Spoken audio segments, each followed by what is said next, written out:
தள்ளுபடி அத்தனை பேரும் அல்லம்படி 6 முதல் 60% வரை ஆடி தள்ளுபடியுடன் super Saravana stores, Chennai, Madurai, Kovai. Opinion Tamil பார்வையாளர் அனைவருக்கும் வணக்கம். நான் உங்கள் யாசேர். விஜய் கரூர் செல்ல தடை இல்லை, உச்சநீதிமன்றம் தீர்ப்பு கொடுத்தது. விஜய் கரூர் போவதற்கு தடை கேட்ட திமுகவுடைய மனு தள்ளுபடி. இனி விஜய் தாராளமாக கரூருக்கு போகலாம். பாதிக்கப்பட்ட மக்களுக்கு நிவாரண உதவிகளை கொடுக்கக்கூடாது, பாதிக்கப்பட்ட மக்களை விஜய் சந்திக்கக்கூடாது என்று திமுக தொடர்ந்த வழக்கு உச்சநீதிமன்றத்தில் தள்ளுபடி. நீதிபதிகள் திமுகவை பார்த்து சரமாரி கேள்வி. உச்சநீதிமன்றத்தில் திமுக வாபஸ் வாங்கி ஓடிவிட்டது. இப்படி தான் காலையிலேருந்து பல்வேறு செய்திகளை நீங்கள் கேட்டுக்கிட்டு இருப்பீங்க, பார்த்துக்கிட்டு இருப்பீங்க. ஆனால் இது எதுவுமே உண்மை இல்லை. திமுக தன்னுடைய மனுவில் விஜய் கரூருக்கு போகவே கூடாது என்று எந்த இடத்திலும் சொல்லவே இல்லை. அப்படி அந்த மனுவில் திமுக என்ன சொல்லியிருந்தாங்க, உச்சநீதிமன்றத்தில் என்ன நடந்துச்சு, நீதிபதிகள் வைத்த அந்த வாதங்கள் என்ன, இறுதியாக நீதிபதி சொன்னது என்ன உள்ளிட்ட பல்வேறு விஷயங்களை ஆதாரத்தோடு இந்த வீடியோவில் நான் அம்பலப்படுத்த போகிறேன். இந்த வீடியோவை முழுமையாக பாருங்கள். மறக்காமல் என்னுடைய ஒப்பீனியன் தமிழ் சேனலை சப்ஸ்கிரைப் பண்ணிக்கோங்க.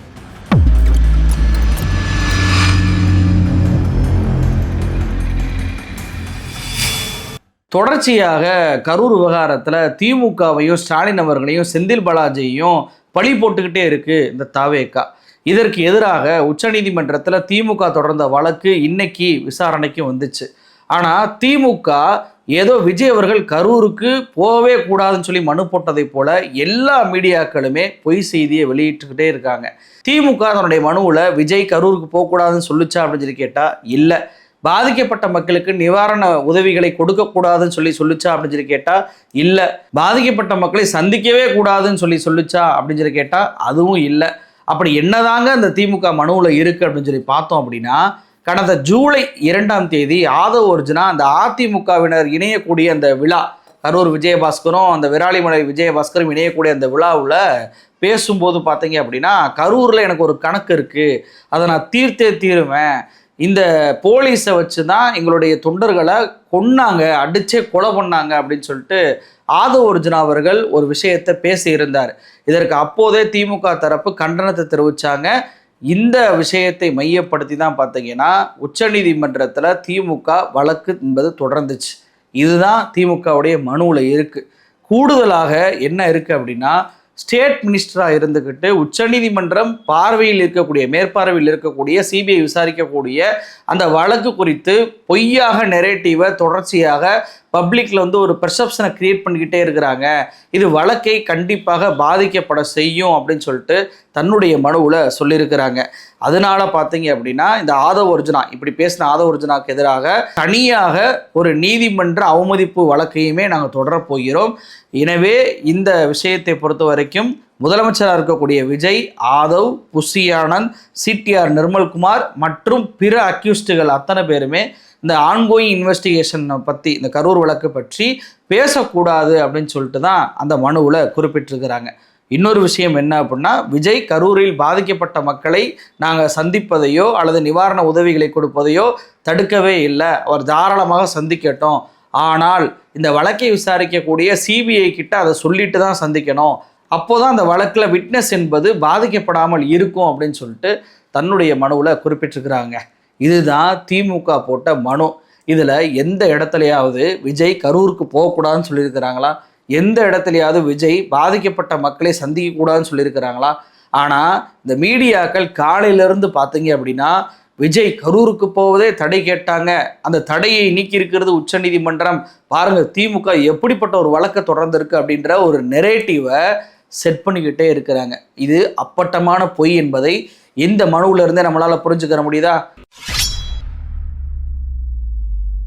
சரி, உச்சநீதிமன்றத்தில் என்ன நடந்துச்சு, என்ன வாதம் வைக்கப்பட்டுச்சு, நீதிபதி என்ன கேட்டார் அப்படின்றத தெள்ள தெளிவாக நான் இப்போ சொல்கிறேன். கோர்ட்டில் என்ன நடந்துச்சு அப்படின்னா, இந்த வழக்கை பொறுத்த வரைக்கும் நீதிபதிகளான கேவி விஸ்வநாதன், அலோக் அராதே இவங்க முன்னிலையில் தான் விசாரணைக்கு வந்துச்சு. திமுக தரப்புல மூத்த வழக்கறிஞரான ரஞ்சித்குமார் அவர்கள் ஆஜரானார். அவர் என்ன சொன்னாருன்னா, அமைச்சர்கள் தொடர்ச்சியாக நெரேட்டிவ் அந்த கரூர் வழக்கில் செட் பண்ணிக்கிட்டே இருக்கிறாங்க.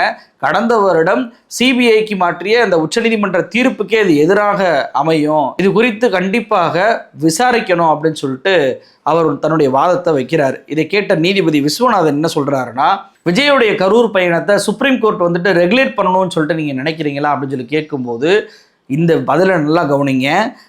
வழக்கறிஞர் குமார் அவர்கள், ரஞ்சித்குமார் அவர்கள் என்ன சொல்கிறாருன்னா, சிஎம் மற்றும் மினிஸ்டர் பேசுவதைத்தான் நாங்கள் எதிர்க்கிறோமே தவிர பாதிக்கப்பட்ட மக்களை அந்த குடும்பத்தை சந்திப்பதையோ காம்பன்சேஷன் கொடுப்பதையோ நாங்கள் எதிர்க்கவில்லை அப்படின்னு சொல்லிட்டு வாதமாகவே வச்சிருக்கிறார். அதாவது மனுவில் மட்டும் இதை சொல்லவில்லை, கோர்ட்டில் நீதிபதி கேட்ட கேள்விக்கு வாதத்திலும் கூட விஜயும் மினிஸ்டரும் பேசுவதை தான் நாங்கள் நிறுத்த சொல்கிறோமே தவிர அவர் அங்கே போயிட்டு பாதிக்கப்பட்ட மக்களை சந்திப்பதையோ காம்பன்சேஷன் கொடுப்பதையோ நாங்கள் எதிர்க்கவில்லை என்று தெளிவாகவே திமுக சொல்லியிருக்கு. நீதிபதி மறுபடியும் கேட்குறாரு, அப்போது பேச்சுரிமைக்கு எதிராக தடை போட சொல்கிறீங்களா? அவங்க ஒரு கவுண்டர் கொடுத்தாங்கன்னா நீங்கள் உங்களுடைய தரப்புலேருந்து ஒரு கவுண்டர் ஸ்பீச் கொடுங்க. அதை விட்டுட்டு ஏற்கனவே உச்சநீதிமன்றம் இந்த வழக்கை சிபிஐக்கு மாட்டிட்டாங்க, நீதிபதிகளை நியமனம் பண்ணி ஓய்வு பெற்ற நீதிபதிகள் தலைமையில் அமர்வு என்பது அதை பார்த்துக்கிட்டு இருக்கும்போது நீங்கள் அங்கே போய் முறையிடலாமே, உச்சநீதிமன்றம் ஆர்டர் மேலே ஆர்டர் பாஸ் பண்ணிக்கிட்டே இருக்க முடியுமா அப்படின்னு சொல்லி கேட்டுட்டு இன்னொரு வார்த்தையும் சொல்கிறார். என்ன சொல்கிறார்?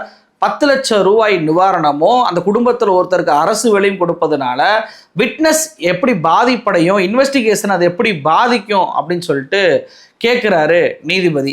அதற்கு ரஞ்சித்குமார் அவர்கள் திமுக சார்பாக ஆஜரான வழக்கறிஞர் என்ன சொல்கிறாருன்னா, இதான் ஒரு மிஸ்டேக் ஓடுறாரு. என்ன மிஸ்டேக் அப்படின்னா, விஜய்க்கு டியூவல் ரோல் இருக்குது. அதாவது விஜய் சிஎம்மாகவும் இருக்கிறார், அதே சமயத்தில் இந்த வழக்குடைய முதல் குற்றவாளியாகவும் இருக்கிறார் அப்படின்ற அந்த வார்த்தையை பயன்படுத்துகிறார். இந்த வார்த்தையினால தான் பார்த்தீங்கன்னா நீதிபதி அவர்களுக்கும் திமுக வழக்கறிஞருக்கும் ஒரு சில விவாதம் என்பது நடந்துச்சு. அதுதான் ஏதோ நீதிபதி சரமாரியான கேள்வியை கேட்டதை போல இந்த மீடியாக்கள் பொய்யாக வதந்தியை பரப்பிட்டு இருக்கிறாங்க. அந்த நீதிபதி என்ன சொல்கிறார் அப்படின்னா, ஏங்க எஃப்ஐஆரில் சிஎம் பேரே இல்லை, சிஎம் எப்படி நீங்கள் நம்பர் 1 அக்யூஸ்ட்னு சொல்ல போச்சு? நீங்கள் கொடுத்த அப்ளிகேஷன்லேயும், அதாவது இவங்க தாக்கல் பண்ண திமுக தாக்கல் பண்ண அப்ளிகேஷன்லையும் சரி, அதே போல் சென்ற முந்தைய அரசுடைய எஃப்ஐஆர் டீட்டெயிலையும் சரி விஜயுடைய பெயர் இல்லவே இல்லையே, அப்புறம் எப்படி நீங்கள் விஜயை அக்யூஸ்ட்னு சொன்னீங்க?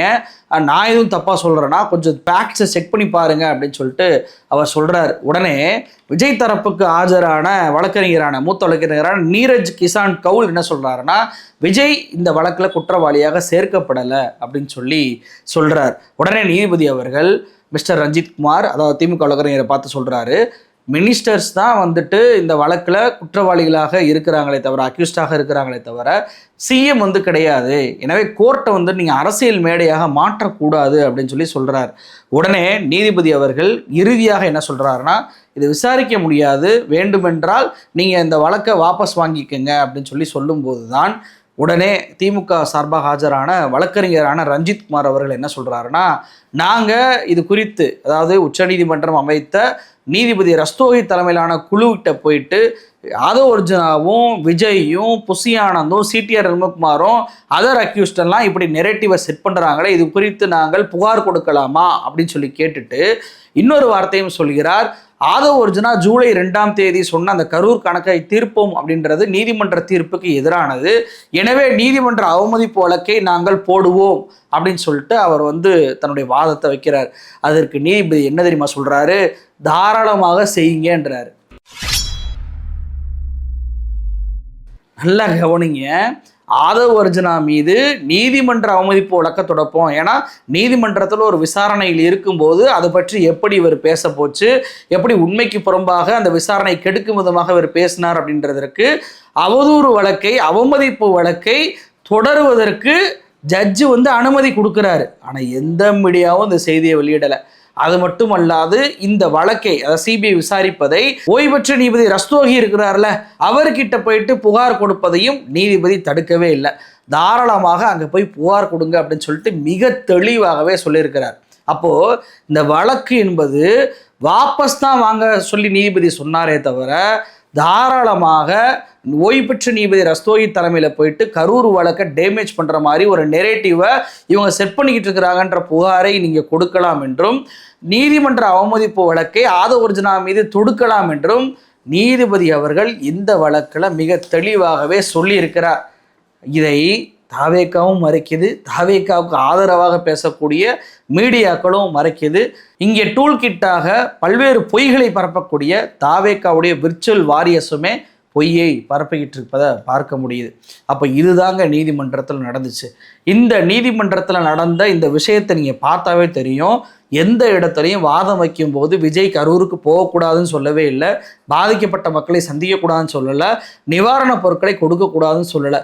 இப்படி உச்சநீதிமன்றத்தில் வெளிப்படையாக நடந்த ஒரு விஷயத்தை, அதுவும் லைவ்லா போன்ற பல்வேறு தளங்களில் வெளியான ஒரு விஷயத்தையே எப்படி இட்டுக்கட்டி பொய்யாக இந்த தமிழ் ஊடகங்கள் பரப்புறது அப்படின்றது எனக்கு ஆச்சரியமாக இருக்கு. இப்படியுமா ஒரு பொய்யை பரப்ப முடியும்? இப்படி இந்த அளவுக்கு தரம் தாழ்ந்த ஜேர்னலிசத்தை பண்ணணுமா அப்படின்ற கேள்வியை இன்னைக்கு பொதுமக்கள் அவங்கள பார்த்து கேட்டுக்கிட்டு இருக்கிறாங்க. சரி, இது கோர்ட்டில் நடந்தது. எனக்கு 2 விஷயம் இதை பற்றி கேள்வி இருக்கு. ஒன்று என்ன அப்படின்னா, இந்த வழக்கில் சிஎம் விஜயை குற்றவாளியாக சென்ற ஆட்சியிலே சேர்க்கவில்லை அப்படின்னு சொல்லிட்டு நீதிபதி சொல்லியிருக்கிறார். இன்னைக்கு விஜய் கரூருக்கு எப்படி 10ஆம் தேதி போவார், போயிட்டு என்னை கரூர் செல்ல விடாமல் தடுக்க பார்த்தார்கள், பாதிக்கப்பட்ட மக்களை சந்திக்க கூடாது என்று சொன்னார்கள், தேர்தலுக்கு முன்னாடியே என்னை சந்திக்க விடாமல் தடுத்தாங்க, இப்போ சிஎம் ஆகி எனக்கு அதிகாரம் வந்த பின்பும் உங்களை எல்லாம் சந்திக்க விடாமல் ஸ்டாலின் சார் என்னை தடுக்கிறார், ஸ்டாலின் சார் இது நியாயமா, வெளிநாடு போயிட்டும் இப்படி என்னை தடுக்க பார்க்குறீங்களே, ஏன் நான் மக்களை சந்திக்க கூடாதா அப்படின்னு சொல்லிட்டு அழுகாட்சி நாடகத்தை கண்டிப்பாக போட தான் போறார். இப்படி அழுகாட்சி நாடகத்தை இவர் போடுவதற்கு காரணமாக அமைந்ததே திமுக அரசு தாங்க.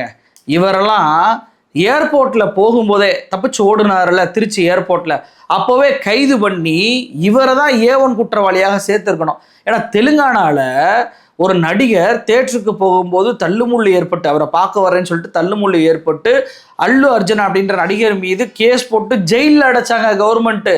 பல்வேறு எதிர்ப்பு, சினிமா பிரபலங்கள்லேருந்து எல்லாரும் எதிர்ப்பு தெரிவித்தாங்களே, ஆனாலும் ரிலீஸ் பண்ணவே இல்லை தெலுங்கானாவுடைய சிஎம்மாக இருக்கக்கூடிய ரேவந்த் ரெட்டி. அதை விட மோசமான ஒரு சம்பவம் தான் கரூர் சம்பவம். 41 உயிர்கள் இறந்து போச்சு. விஜய் உயிர்கள் பறி போயிருச்சுன்னு சொல்லிட்டு கீழே இருக்கக்கூடிய நபர்கள் சுட்டி காட்டிய போதும், செருப்பை வீசிய போதும், வாட்டர் பாட்டிலில் வீசிய போதும், பாட்டிலுக்கு 10 ரூபான்னு சொல்லி பாட்டு பாடிக்கிட்டு தான் இருந்தார். அந்த சம்பவம் ரொம்ப நெருக்கடியாக மாறின பிறகுதான் அவசரமாக வேனை எடுத்துட்டு திரும்பி கிளம்பி ஓடுறாரு. போயிட்டு 3 நாட்கள் கழித்து தான் வீடியோவை வெளியிடுறாரு. ஸ்டாலின் சார் நான் என்ன பாவம் பண்ணேன் அப்படின்னு சொல்லி. ஆதவர்ஜுனாவாக இருக்கட்டும், புசி ஆனந்தா இருக்கட்டும், சிடிஆர் ரமகுமாராக இருக்கட்டும், ராஜ்மோகனாக இருக்கட்டும், அத்தனை பேர் அஸ்காண்டு, யாருமே வீட்டை விட்டு வெளியே வரல. 1 வாரம் ஃபோன் சுவிட்ச் ஆஃபில் இருந்துச்சு. இப்படி தலைமறைவாக இருந்த நபர்களை எதுவுமே பண்ணலைங்க. குறைஞ்சபட்சம் அந்த வாகனம் இருக்குல்ல, இவர் பஸ்ஸில் போய் பிரச்சாரம் பண்ணக்கூடிய அந்த வாகனம், அதை கேப்சர் பண்ணியிருந்தா கூட அதில் இருக்கக்கூடிய சிசிடிவி காட்சி, ஹார்ட் டிஸ்க்லேருந்து அத்தனையும் எடுத்துருக்கலாம். அவ்வளோ ப்ரூஃப் நமக்கு கிடச்சிருக்கும். ஆனால் எதையுமே செய்யாமல் கோட்டை விட்டாங்க காவல்துறை. அதற்கு காரணம் முதலமைச்சர் ஸ்டாலின் அவர்களுடைய பெருந்தன்மை. அவர் தான் அந்த டயத்தில் எந்த தலைவனும் தொண்டனை சாக விட மாட்டாங்க, அதை விரும்ப மாட்டாங்க அப்படின்னு சொல்லிட்டு பெருந்தன்மையாக போனார். ஆனால் அந்த பெருந்தன்மையில் 0.001% கூட இப்போது முதலமைச்சராக இருக்கக்கூடிய விஜய்க்கு இல்லவே இல்லை. நான் சொல்றதை எழுதி வச்சுக்கோங்க. நான் சொன்னதை போலவே கரூரில் போயிட்டு உச்சநீதிமன்றத்தில் நடக்காத ஒரு விஷயத்தை, திமுக மனு போடாத ஒரு விஷயத்தை விஜய் அவர்கள் கண்டிப்பாக பேச தான் போறார். ஏன்னா வட இந்தியா பாஜக சிஎம் தான் பொய் பேசி நம்ம பார்த்துருக்கோம். தமிழ்நாட்டு சிஎம் பொய் பேசி நம்ம பார்த்ததில்லை. ஆனால் முதல் முறையாக நமக்கு பொய் பேசக்கூடிய ஒரு சிஎம்ஏ கிடைச்சிருக்காரு அப்படின்றதான் இன்னைக்கு எல்லா மக்களும் சமூக வலைதளத்தில் விமர்சனம் வச்சுக்கிட்டு இருக்கிறாங்கல்ல. அப்படி விமர்சனம் வைக்கக்கூடிய சூழலில் அதை உறுதிப்படுத்தும் விதமாக இவரே இப்படி போன்ற பேச்சை கண்டிப்பாக பேசுவார் அப்படின்றதான் எல்லோரும் சொல்கிறாங்க. அதற்கு திமுக இடம் கொடுத்துருச்சு அப்படின்றதான் இன்னைக்கு இதில் இருக்கக்கூடிய ஒரு பாயிண்ட். 2வது விஷயம், நான் எழுப்பக்கூடிய கேள்வி என்ன அப்படின்னா, இந்த வழக்கை, இந்த மனுவை திமுகவே போட்டிருக்க கூடாதுங்க. நியாயப்படி இந்த வழக்கை விசாரிக்கக்கூடிய சிபிஐ தான் போட்டிருக்கணும். இந்த வழக்கை மேற்பார்வையிடக்கூடிய ஓய்வு பெற்ற நீதிபதிகள் தான் போட்டிருக்கணும். ஏன்னா அவங்க விசாரிக்கக்கூடிய அந்த வழக்கை அமைச்சராக இருக்கக்கூடிய அக்யூஸ்டாக இருக்கக்கூடிய ஆதவர்ஜுனா நான் கரூர் கணக்கை தீர்ப்பேன், போலீஸ் அடிச்சே குன்றுச்சு அப்படின்னு சொல்கிறார் என்றால் ஏன் சிபிஐ பார்த்துட்டு சும்மா இருக்கீங்க? நாங்கள் விசாரிச்சுக்கிட்டு இருக்க வழக்கில் நீ எப்படி பேச போச்சு, உனக்கு என்ன நடந்துச்சுன்னு என்ன தெரியும்? நீயே ஒரு அக்யூஸ்டு, நீயே ஆஜராயிருக்க, நீ எப்படி இது போன்ற கருத்துக்களை சொல்லலாம்? எங்களுடைய விசாரணை இவர் கெடுக்க பார்க்குறாரு, விட்னஸை கலைக்க பார்க்குறாரு. அமைச்சர் என்ற முறையில் இவர் ஏற்கனவே பார்த்தீங்கன்னா கரூரில் இருந்த அத்தனை போலீஸையும் டிரான்ஸ்ஃபர் பண்ணியிருக்கிறாங்க. இப்போ பொதுமக்களையும் சந்தித்து இவங்க பதவிகளை கொடுக்க போகிறாங்க, இதை தடுத்து நிறுத்தணும்னு சொல்லிட்டு சிபிஐ தான் உச்சநீதிமன்றம் போயிருக்கணும். ஏங்க சிபிஐ போகவே இல்லை? அப்போது சிபிஐக்கும் தாவேகாவுக்கும் ஏதாவது லிங்க் இருக்கா அப்படின்ற கேள்வியை தான் இன்னைக்கு இதன் மூலமாக சந்தேகமாக கேட்க தோணுது. ஏன்னா இப்போ பாஜகவை இவர் எதிர்க்க மாட்டேன் அப்படின்னு சொல்லிட்டு ஒன்றிய அரசை எதற்கெடுத்தாலும் எதிர்க்க மாட்டேன்னு சொல்லி அறிவிச்சிட்டாரு சட்டமன்றத்திலேயே. நிர்மலா சீதாராமன் வரவேற்பு கொடுத்துட்டாங்க. புதிய அரசு அமைந்த பிறகு பாஜக, டெல்லி பாஜக கனத்த மௌனத்தை காட்டிக்கிட்டு இருக்கு. எந்த ஒரு நடவடிக்கையும் இவர்கள் மீது இல்லை. இதே திமுகவுடைய ஆட்சி அமைஞ்சிருந்தால் என்னென்ன இடைஞ்சல்களை கொடுத்துருக்குறாங்க. செந்தில் பாலாஜியுடைய தம்பிக்கு கூட லுக் அவுட் நோட்டீஸை ஈடி கொடுத்துக்கிட்டு இருக்கு இன்ன வரைக்கும். ஆனால் அந்த தாவேக அரசுக்கு ஆளுநர் வர்றாரு, அவர் முழு உரையும் வாசிட்டு போகிறாரு, தயாரிப்பாளர்லேருந்து அத்தனை பேர் நியமிக்கிறாங்க, ஆளுநர் எதையும் கேட்க மாட்டுறாரு. நாளுக்கு நாள் அதிமுகவுடைய எம்எல்ஏக்கள் ராஜினாமா பண்ணிக்கிட்டு இருக்கிறாங்க. ஆளுநர்கிட்ட புகார் கொடுத்து ஆளுநர் எந்த விஷயத்தையும் செய்ய மாட்டுறாரு. அமைச்சரே இல்லாத 2 நபர்கள் அமைச்சரை கூட்டத்தில் கலந்து கொண்டிருக்கிறாங்க, இது ரகசிய காப்பு பிரமாணத்திற்கு எதிரானது அப்படின்னு சொல்லி புகார் கொடுத்து அதன் மீதும் ஆளுநர் நடவடிக்கை எடுக்கல அப்படின்னா அப்போ பாஜகவுக்கும் தாவேகாவுக்கும் அண்டர்கிரவுண்ட் டீலிங் வந்துருச்சா? விஜயும் மோடியும் பேசி முடிச்சிட்டாங்களா? அதனால தான் சிபிஐ இந்த வழக்கில் திமுகவுக்கு முன்பு முதல் நாளாக போய் ஆஜராகி வழக்க போடாமல் மனுவை போடாமல் மௌனம் காத்துச்சா அப்படின்ற கேள்வி இன்னைக்கு எழுதா இல்லையா? இந்த கரூர் மக்களை எப்போ அவர் போய் பார்த்துருக்கணும்? நீங்கள் இன்னைக்கு கரூர் போக விடாமல் திமுக மனு போடுதுன்னு சொல்லிட்டு பொய்யை பரப்புறீங்கல்ல, நெரேட்டிவை செட் பண்ணுறீங்கல்ல. நீங்கள் தேர்தல் பிரச்சாரத்தில் கரூருக்கு போனீங்களா? கன்னியாகுமரி வரைக்கும் போனீங்கல்ல, நீங்கள் திருநெல்வேலிக்கு போனீங்கல்ல, பல்வேறு பகுதிகளுக்கு போனீங்களா இல்லையா? அப்போ ஸ்டாலின் அவர்கள் முதலமைச்சர் காப்பந்து முதலமைச்சராக மாறுறாரு. தேர்தல் ஆணைய திட்டத்தை முழு பவர் இருக்குது, அவங்க தான் உங்களுக்கு நிறைய இடங்களில் பிரச்சாரம் பண்ண அனுமதியை கொடுத்தாங்க அப்படின்னு சொல்லிட்டு தான் பெருமையாக பேசுனீங்களா இல்லையா? அப்போ ஏன் நீங்கள் கரூருக்கு போகலை? தேர்தல் பிரச்சாரத்தில் போகாத நபர் சரி, அடுத்து வெற்றி பெற்றீங்க, முதலமைச்சர் ஆனீங்க, முதல் ஆளாக கரூருக்கு நீங்கள் போயிருக்கலாமா இல்லையா? ஏன் போகவே இல்லை? அது எப்படி சரியாக கரூருடைய விஜயபாஸ்கர் இணைந்த பிறகு அந்த எம்எல்ஏ தொகுதி காலி ஆயிருச்சு, அந்த தொகுதியில் இடைத்தேர்தல் வரப்போகிறது அப்படின்ற அறிவிப்பு வந்த பிறகு கரூருக்கு நீங்கள் போகணும்னு நினைக்கிறீங்க? அப்போ இடைத்தேர்தலுக்காக தான் இந்த பயணத்தை நீங்கள் ஏற்பாடு பண்ணுறீங்களா? ஏன்னா ஏற்கனவே நீங்கள் திருச்சி கிழக்கு தொகுதியில் மக்கள் சந்திப்பு நன்றி சொல்ல போகிறேன்னு சொல்லி போயிட்டு நன்றின்ற வார்த்தையை சொல்வதை தாண்டி தேர்தல் பிரச்சாரத்தை தான் அங்கே பண்ணீங்க. அங்கேயும் ஸ்டாலின் அவர்களை தான் அம்புழுத்தீங்க. இது வரைக்கும் உங்களுக்கு ஓட்டு போட்ட பெரம்பூர் மக்களை சந்தித்து ஒரு நன்றி கூட சொல்லாத நபர் தான் நீங்கள். அப்படி இருக்கும்போது கரூருடைய இடைத்தேர்தலுக்காக தான் இந்த பயணத்தை நீங்கள் ஃப்ரேம் பண்ணுறீங்களா?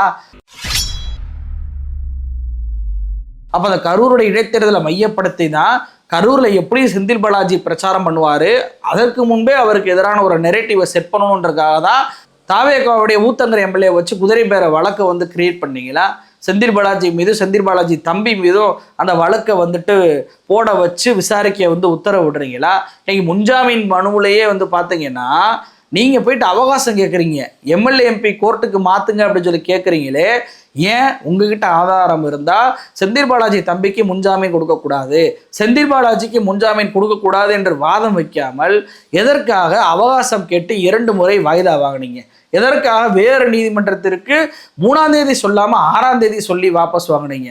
அப்போ ஒரு நெரேட்டிவை செட் பண்ணுவதற்காக தான் இது போன்ற பல்வேறு விஷயங்கள் கிரியேட் பண்ணப்படுகிறதா அப்படின்ற அச்சம் இன்னைக்கு செந்தில் பாலாஜியுடைய தம்பியை தன்னுடைய மனுவில் சொல்லியிருக்கிறார். அவ முழுக்க முழுக்க கரூருடைய இடைத்தேர்தலுக்காக மட்டுமே இந்த பயணம் என்பது செய்யப்பட்டிருக்கு. இப்போ இந்த நேரத்தில் இந்த வழக்கு என்பது திமுக போட்டதுனால என்னை தடுக்க பார்க்கிறார்கள், என்னை சந்திக்க விடாமல் செய்ய பார்க்கிறார்கள், கரூர் மக்களை நான் பார்க்கக்கூடாதா என்ற அழுகாட்சி நாடகம் போடுவதற்கும் விஜய்க்கு கூடுதலாக ஒரு வாய்ப்பு என்பது கிடைச்சிருக்கு அப்படின்றதான் யதார்த்த உண்மை. ஆனால் இவர்கள் சொல்வதை போல எந்த ஒரு விஷயம் உச்சநீதிமன்றத்தில் நடக்கலை, திமுக மனுவும் போடலை, மீடியாக்கள் பொய்யை பரப்பி இருக்கிறார்கள். அது மட்டுமல்லாது சிபிஐ திமுகவுக்கு முன்பே போய் இது போன்ற ஒரு குற்றச்சாட்டை வைக்காமல் அமைதி காப்பதன் மூலமாக பாஜகவுக்கும் தாவேகாவுக்கும் உள்ள உறவு என்பது அம்பலப்பட்டு போகுது அப்படின்றதான் இன்னைக்கு அரசியல் விமர்சகர்கள் வைக்கக்கூடிய பார்வை. நன்றி.